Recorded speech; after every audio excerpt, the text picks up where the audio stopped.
What's up, fantasy managers? Welcome back to another episode of the First Pitch Podcast brought to you by PitcherList.com. My name is Jake Crumpler, and I'll be your host for this edition of the podcast. You can follow me on Twitter at Jake Crumpler, and you can find all of my work at crumplerbaseball.com. Let's dive into everything baseball related from Sunday, March 30th. We'll start it off by looking at the transactions, injuries, news, and notes from around the league, kicking things off with the injuries. The first one we've got is relief pitcher Jesus Tinoco, who landed on the 15-day IL with a lower back strain. Right now, his timeline remains unclear, but you never really know with back strains. They can be minimum stays or they can be lengthy stays. You never really know. Right now, this seems to be a minimum stint for Tinoco, but we'll get a clearer idea of the timeline soon. Right now, that means Calvin Fauché is clear for saves in Miami. He should be the number one option for saves, and Anthony Bender should see an uptick in holds, though I think Bender should have an option or should have the ability to take over for saves. I think he's better than Fauché. We'll see how that plays out, though, throughout the season. Right now, Fauché, the number one option for saves in Miami. Next, we have starting pitcher Max Scherzer, who landed on the 15-day IL with right thumb inflammation. Apparently, he's been dealing with this injury for quite some time. He was dealing with it during spring training, and apparently the thumb has been bothering Scherzer for at least a couple of years. And I can totally understand anytime you screw up your finger or anything, it can bother you for quite some time, especially when you're using it a lot. And it's his right thumb too, so he's got to use it in certain ways, especially on all of his pitches, to make sure they break the way that he wants them to. So if the thumb's not feeling good, the pitches aren't going to be doing well. He really wasn't that bad in his debut. He only lasted 3 innings, but Scherzer, I think he only allowed 1 or 2 runs, but apparently that thumb is still bothering him. It should only be a minimum stay, but he's going to try to get that thumb right. In the meantime, Easton Lucas was recalled from the minors for the Blue Jays, but it looks like Yariel Rodriguez is going to be the next man up in the rotation. He just pitched yesterday out of the bullpen. He actually got a hold, so it is sort of weird that he is the one slated to head the rotation. I know he was a former starter, especially when he was pitching in I don't want to get this wrong, one of the Central American countries. Yariel Rodriguez, though, looks to be headed back to the rotation for the Blue Jays, at least for the time being, until Max Scherzer returns from the injured list with his right thumb inflammation. Next, we have relief pitcher Albert Suarez, who landed on the 15-day IL with right shoulder inflammation. He experienced diminished velocity throughout spring training, and that stuck during his debut on opening day. So clearly still dealing with something in his shoulder. That's Albert Suarez. Matt Bowman had his contract selected from the minors in a corresponding move, so he'll take over in the bullpen, though he doesn't have the ability to go multiple innings that Suarez does. So we'll see if the if the Orioles are able to find somebody that can fulfill that role, that multiple inning role that Suarez was performing for the at least last year, and then for the start of this season.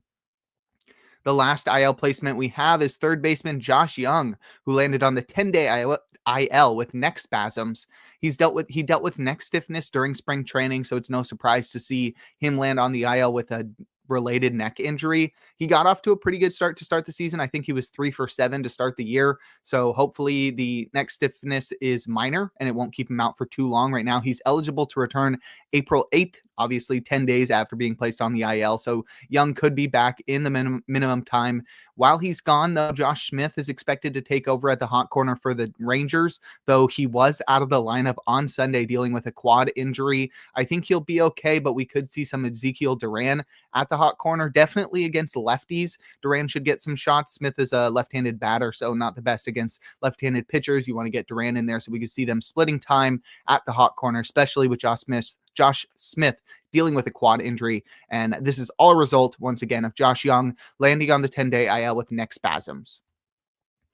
Next, we'll look at some transactions. We actually just have one involving outfielder Esteury Ruiz, who is a member of the A's organization, but will likely not be a member of the A's major league roster, as he was designated for assignment on Sunday. Very surprising, considering he was one of the main returns in the deal that sent Sean Murphy. It's hard to keep all the Braves A's trades in order, but I think this was the Sean Murphy trade. The Brewers got their hands in there to land William Contreras from the Braves, and in return sent Ruiz to the A's. And they haven't really given him the chances that I think he's deserved. He had that first season where he broke the American League rookie stolen base record, and then has just gotten nothing since then. He got off to a pretty good start last year and then just spent the rest of the years toiling away in the minors. This year, not even going to get the opportunity. Now he's off the 40-man roster. I think if you've got him in, obviously 15-team mixed leagues, redraft leagues, you got to drop him there. He's not going to be up for a while. And definitely in dynasty leagues, unless you're in something really deep like AL only 15-team or one of those ridiculous 30-team dynasty leagues, I think Ruiz is definitely droppable in basically every league right now. And the last thing we'll discuss is some news as third baseman Jose Ramirez had imaging on his sprained right wrist. I'm not sure it's confirmed that it's sprained, but that's what I was hearing on the broadcast when it happened. Luckily, the imaging came back negative for Joe Ram, so he will avoid an IL stint, and he was actually available to pinch hit on Sunday. So apparently the injury for Joe Ram is not too bad. What I'm really concerned about, knowing Joe Ram, because he's been on my fantasy team for a couple of years. So, I know him like one of my best friends. I don't even know. I know his middle name. We're like that close.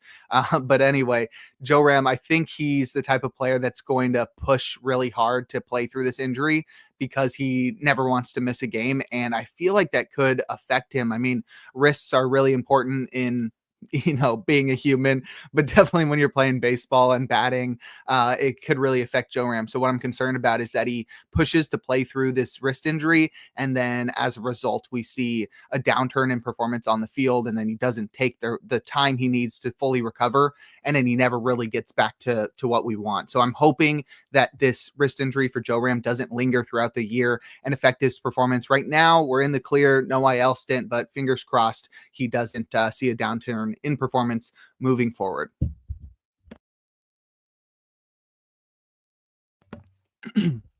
All right. Now we'll take a look at the notable performances from Sunday, a day in which we had 13 games. 4 teams were off on Sunday. We'll start things off leading off with our hitters. Starting off with second baseman Jazz Chisholm Jr., who helped the Yankees to win versus the Brewers, going 3 for 4 with 3 runs, a pair of home runs, and 5 runs batted in. That's 3 home runs on the year now for Jazz, who has a 1667 OPS to start the year. The first one traveled 346 feet at 109 miles per hour. The second one, 342 feet at 100 miles per hour. This is what you're really going to get with Jazz, especially in Yankee Stadium, are those short home runs into the porch. But the exit velocity suggests that these should have been home runs. I think on StatCast, on Baseball Savant, it suggested that these were home runs in about half of ballpark. So not a Yankee Stadium special, but still some lucky home runs there from Jazz at only 340 feet, but a pair of them. And I think he's going to be really dope here in full season in New York, batting in the middle of that lineup, which I think is definitely improved. Even though they don't have Stanton, adding Bellinger and Goldschmidt and getting those new bats, that definitely does a lot too. Austin Wells at the top of the order as well. Jazz has been batting 4th or 5th so far to start the year. He's going to have plenty of RBI opportunities if Judge isn't driving everybody in before him. He should have plenty of opportunities to drive and run. It's going to be a great season here from Jazz as long as he can stay healthy. That's always been his problem throughout his career, is staying on the field. So I think he's going to be great. Full season in Yankee Stadium should be awesome from Jazz Chisholm Jr. Next, we have outfielder Victor Scott, who plays for the Cardinals. He helped them to a win versus the Twins, going 1 for 4 with a run, a home run, 3 runs batted in, and a steal to complete the combo meal.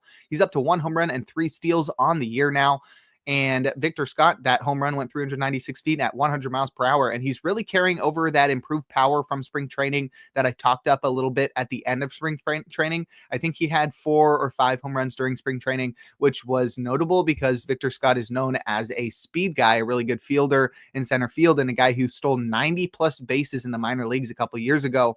So definitely somebody who's known for his speed, but not really much for his bat. So if he can carry over that improved power, which apparently he already is doing by hitting a home run in the first 3 games of the season, the first weekend of the season, clearly Scott is looking to take his game to another level, at least offensively. And that speed by itself makes him must roster in basically every roto league. As I mentioned, 90 plus stolen bases a couple of years ago in the minor leagues. This is a guy who's got the ability to, do what Esteury Ruiz did in his rookie season, just steal a boatload of bases, 40 to 50 bases. I don't think he's out of the question for Victor Scott if he's playing every single day, and he should play every single day because his defense is incredible in center field for the Cardinals. I know they have Michael Ciani who can play really good in center field, but I think Victor Scott's going to be pretty incredible. And if that bat continues to improve, I think he's going to be worth rostering in every single league, if not every single roto league. Next, we have designated hitter Kyle Manzardo, who helped the Guardians to win in Kansas City, going 2 for 5 with a run, a home run, and 2 runs batted in. It was his second home run of the year, and he's gotten off to a really hot start, batting .455 with an 1844 OPS to open the year. And Manzardo is displaying the power that he failed to transfer to the majors in his debut. That I think I was pretty pumped for his debut last year with the Guardians because they really don't have a lot of those guys who can hit for power. Obviously, you got Joe Ram, but losing Josh Naylor, I think, was huge for this team. And Manzardo was supposed to be, or is supposed to be, the guy who replaces him. What he did last year would not have been enough to replace what Naylor brought to the table. But Manzardo is finally taking that step in the majors to produce like he did in the minor leagues. And the only problem I see with Manzardo is that he's currently DH only, at least in most leagues. I haven't double checked on Yahoo. He's probably got shortstop eligibility there, but he's currently DH only in NFBC and in ESPN. So I'm not super excited about rostering somebody who's DH only. And it doesn't look like that's changing anytime soon because you got Carlos Santana playing first base every day. And I think they think of him as a superior defender over Manzardo. So I don't expect Manzardo's eligibility to change anytime soon. So if you're one of those guys who drafted Shohei Ohtani, this is not somebody for you. But if you're in one of those leagues with 2 utility spots, or you just have an open utility spot, this is definitely a guy to go grab. He's got the prospect pedigree to definitely continue to mash at the plate. I don't expect that to slow down anytime soon. My only thing holding me back is the eligibility. And the last hitter we'll talk about is first baseman Tyler Soderstrom, who did all he could, but the A's lost in Seattle. He went 2 for 3 with a run, a home run, an RBI, and a walk. It was his third home run of the year, traveling 366 feet at 99 miles per hour. And Soderstrom has gotten off to an incredible start as well, living up to his first round pedigree. He was drafted a few years ago as a catcher, and I think that's something to keep an eye on. Soderstrom was still catching last year. He was catching in spring training, and in Yahoo leagues, you really need only one game to get eligibility. So if Soderstrom can catch a game, he could be invaluable in Yahoo leagues, but nonetheless, he's still, I think, worth rostering as a first baseman in the majority of leagues. He's put on an impressive power display in Seattle, and that's really difficult to do in that ballpark. So I'm wondering how that power is going to transfer out of it. If he's hit 3 home runs during a series in Seattle to open the season, I'm wondering what he can do, especially in that minor league ballpark that the A's will find themselves in home games. So I think Soderstrom is somebody that needs to be rostered everywhere. Big breakout incoming. But if you'd like a breakdown of other notable hitting performances, check out the daily Batters Box article over on pitcherlist.com. Now we'll check out some notable starting pitching performances from yesterday, starting with Nick Pivetta, who took on the Braves and helped the Padres to a win, tossing 7 scoreless innings, allowing just 1 hit. He walked nobody while striking out 4, inducing 8 whiffs with 29% CSW across 82 pitches. And this is exactly what I was hoping for from Pivetta, changing scenes from the hitters' ballparks he's been in throughout his career, Philly and Boston, and now heading to San Diego, a very nice pitcher's ballpark. And even though he was all over the place with his locations, he kept everything in the zone, and then he got away with it because he's in a pitcher's park. So that's usually the thing with Pivetta.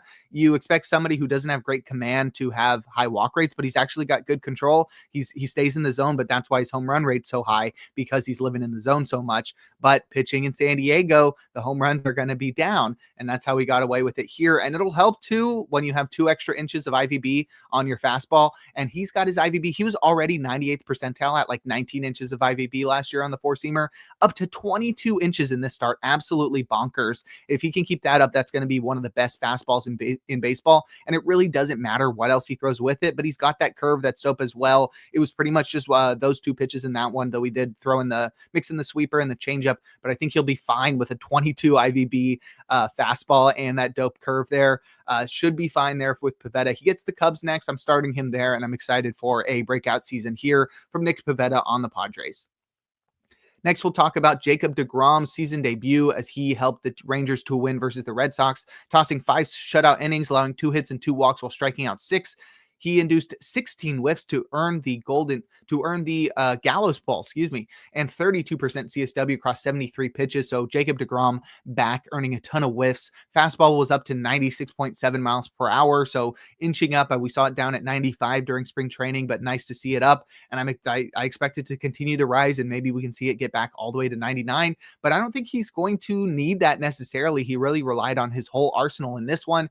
We saw the slider being his most used offering, and the changeup getting a ton of swings and misses and strikeouts, and the curveball being a pitch that can be used to steal strikes. So I think he's really got he's always had a complete arsenal. Now he's really going to be tested as a pitcher, how he's able to mix those pitches, mix speeds, and locate things. But deGrom proved here that he has the ability to do that. And even with diminished velocity and diminished stuff, I still think he's going to be an elite ace this year. That's Jacob deGrom. Lastly, we have Max Meyer, who helped the Marlins to win versus the Pirates, tossing 5 2/3 innings, allowing 5 hits, 1 earned run, and 1 walk while striking out 7. He induced 12 whiffs and 34% CSW across 93 pitches. That 34% CSW led baseball, earning Meyer the King Cole in this one. Nick was hyping him up in the Playback TV chat in this today, and he was the cover of the SP Roundup. So big day for Max Meyer here, at least on the pitcher list side, and it's definitely because of his splitter, which was up 2.5 miles per hour to 90.8 miles per hour on the slider. And it wasn't just the velocity that was eye-catching, it was also the production, as he induced 10 whiffs and 38% CSW on the pitch. And honestly, the same thing with Pivetta, that fastball, so good. Meyer here with the slider, he doesn't really need anything else, but he does mix in a mid-90s heater, and he's got some other offerings as well, including a sinker and a sweeper. He's probably got a changeup, or at least I hope he does, but I really don't think it's going to matter if that slider is that good at 91 miles per hour with tons of whiffs.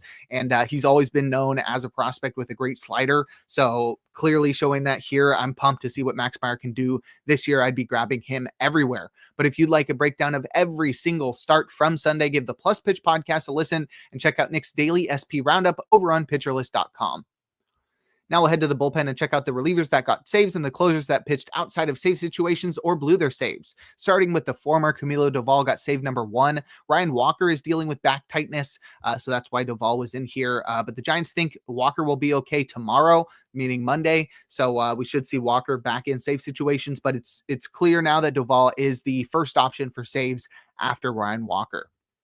Next, we have Andres Munoz, who pitched a scoreless inning to secure his second save. Kyle Finnegan pitched a perfect inning to secure his first save. Jeff Hoffman pitched a perfect inning as well to secure his first save. Pete Fairbanks pitched a scoreless inning to secure his first save. Kenley Jansen got save number 2 in a scoreless outing. Steven Matz had a 4-inning save for his first of the season. 4 innings, 1 hit, no earned, no walks, and 2 Ks there for Steven Matz. Pretty cool there. And then lastly, Luke Jackson got his first save, scoreless outing there. Really surprising to see him get another save chance after what he did on opening day. I'm surprised Bruce Bochy is doing that, especially after Chris Martin got the save on Saturday. I'm pretty sure he pitched the 8th in this one, so I don't know why Luke Jackson was back in there, especially because there were a ton of lefties due up in the 9th. It was top of the order. I think it was 9-1-2.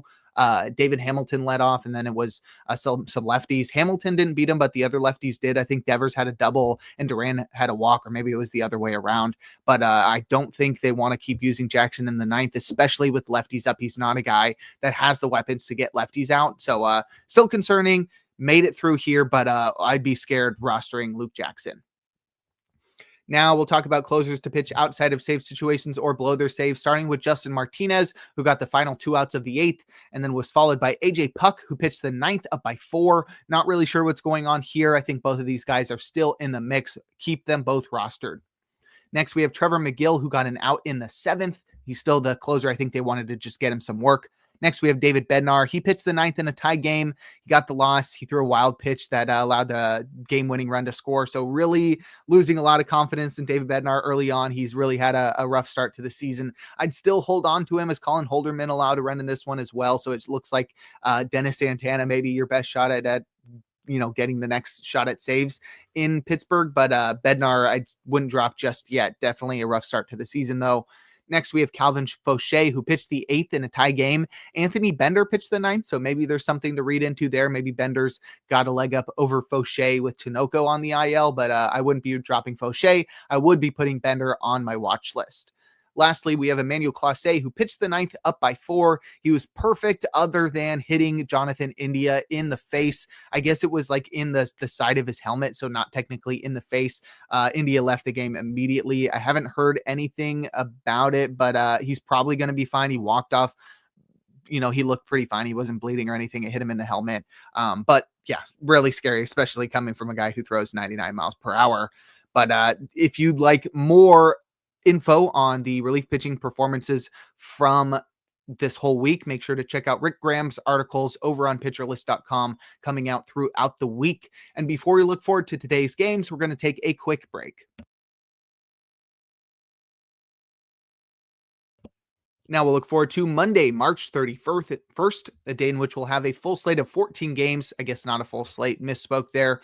The Yankees and the Diamondbacks will be off on Monday. My matchup of the day is Kumar Rocker versus Brady Singer. We got the Rangers versus the Reds, two very exciting teams, and I think these pitchers are going to be fun to watch. Obviously, Kumar Rocker, young pitcher, has only made 3 appearances in the major leagues. Here will be his full season debut. I'm excited to see what he can do here in what is going to be deemed his rookie season. So I'm not technically his MLB debut, but looking to see what Kumar Rocker brings to the table in 2025. And Brady Singer making his Cincinnati Reds debut.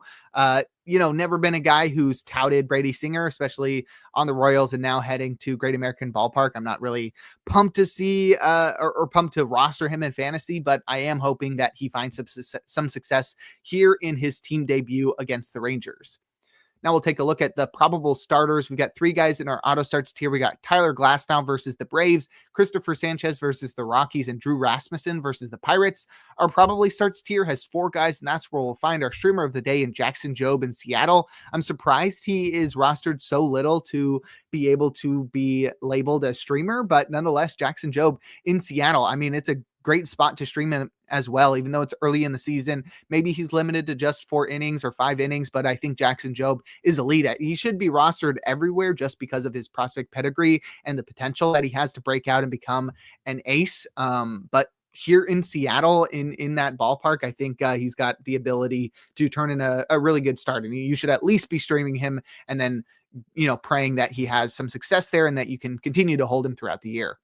I'd also keep an eye out for Chris Paddack in Chicago on the south side against the White Sox. I mean, nothing else to say there. Paddack's decent enough. Basically, any pitcher that's solid enough facing the White Sox, you should probably stream them. I'd also look at Chris Bubic in Milwaukee. Chris Bubic was in the bullpen last year, and he's shifting back to the rotation. He's got some really good stuff, displayed it in spring training as well, maintaining the velocity that he had in the bullpen as well. So I'm excited to see what he can do. His changeup's pretty good. We'll see what he does against the Brewers.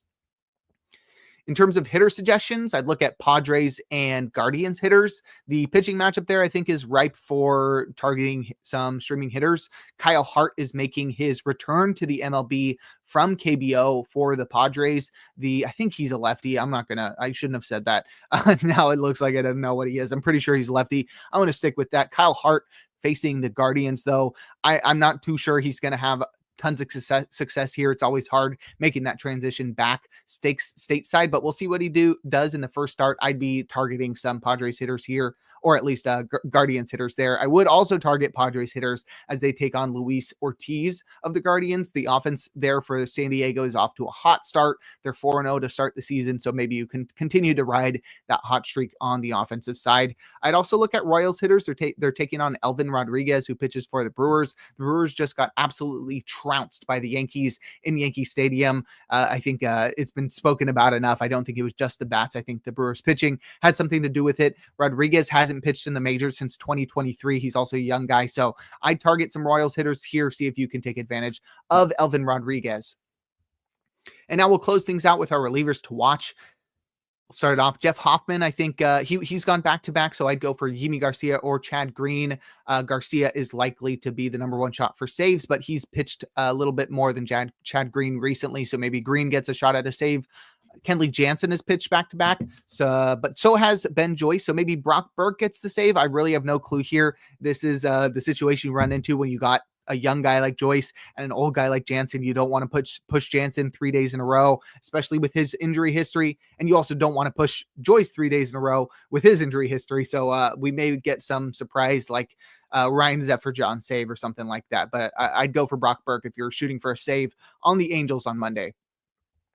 Luke Jackson has pitched in 3 of the last 4 for the Rangers, but so have both Chris Martin and Robert Garcia. So I'd shoot for Jacob Webb or Mark Church. I think Webb is a safer chance here, but Church is a higher upside. Church is also less safe. He's probably not somebody you're going to want to roster for a while until he's worked his way into that closer role. He's the closer of the future there, but Webb is somebody that may be able to take over saves in the meantime if the 3 guys, Jackson, Martin, and Garcia, can't lock down that role. Webb might be somebody, but if you're just looking for saves today, Webb or Church for the Rangers. Next, we have Calvin Fauché, who's pitched back-to-back, but so is Anthony Bender. So maybe we get George Soriano getting a save today. I really have no clue for the Marlins. David Bednar has pitched 3 of the last 4, but so is Colin Holderman. I'd expect Dennis Santana to get a save for the Pirates today. And then lastly, we got Camilo Doval. Ryan Walker hasn't pitched in the last 2 days, but he's dealing with back tightness apparently. So Doval could be in line for another save today. But that'll do it for today's episode of the First Pitch Podcast. Make sure to head on over to pitcherlist.com to check out all of the great articles and features we have on the site.